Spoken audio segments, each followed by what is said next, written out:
Welcome to keep TV. నేను మీ anchor Fatima. BRS కు షాకుల మీద షాకులు తగులుతున్నాయి. ఓ వైపేమో కేసీఆర్ కుటుంబాన్ని కేసులు విచారణ పేరుతో కమిషన్లు వెంటాడుతున్నాయి.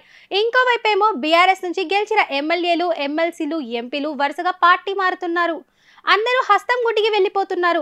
మొదట్లో కేటీఆర్ రంగంలోకి దిగి ఫిరాయింపులు జరగకుండా చూడాలని చాలానే ప్రయత్నాలు చేశారు. కానీ కేటీఆర్ మాటలను ఎవరూ పట్టించుకోలేదు. ఎందుకంటే గత 10 ఏళ్ల నుంచి కేసీఆర్ కాకుండా ప్రతి విషయంలో కేటీఆర్ నే పార్టీ నేతలు సంప్రదిస్తున్నారు. ఇక ఇప్పుడు కొత్తగా చెప్పేది ఏముంటుందిలే అని వారంతా అనుకున్నారు. ఎందుకంటే గతంలో కేటీఆర్ చాలా మంది నేతలకు ఇచ్చిన హామీలను కూడా నిలబెట్టుకోలేకపోయారు.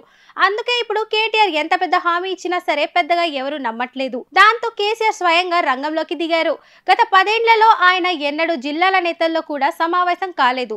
కేవలం మంత్రులతో తప్ప ఎమ్మెల్యేలతో కూడా మాట్లాడిన సందర్భాలు పెద్దగా లేవు. అలాంటిది ఇప్పుడు కేసీఆర్ స్వయంగా జిల్లాల నేతలను, ఎమ్మెల్యేలను పిలిపించుకుంటున్నాడు. వారందరికీ స్పష్టమైన హామీలు ఇస్తున్నారు. పార్టీ మళ్ళీ అధికారంలోకి వస్తుందని, ఈసారి కంటిన్యూగా 15 ఏళ్లు అధికారంలో ఉంటామని చెప్తున్నారు. ఎమ్మెల్యేలకు పార్టీ మారకుండా ఉంటే పెద్ద హామీలు ఇస్తున్నారు. నన్ను నమ్మండి అని చెబుతున్నారు. అంతేకాకుండా పార్టీ మారిన నేతలను మళ్ళీ పార్టీలోకి తీసుకోబోమని కూడా చెప్పేస్తున్నారు. అయితే కేసీఆర్ ఇలా ఓవైపు బుజ్జగించి చెప్తూ ఇంకోవైపు వెళ్లిపోతే ఎలా ఉంటుందో కూడా హెచ్చరించే ప్రయత్నాలు చేస్తున్నా సరే ఎవరు వినట్లేదు.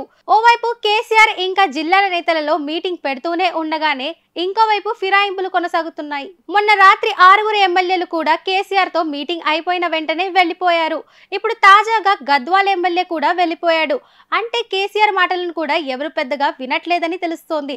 చూస్తుంటే రాబోయే రోజుల్లో ఇంకా చాలా మంది ఎమ్మెల్యేలు బీఆర్ఎస్ ను వీడుతారని తెలుస్తోంది.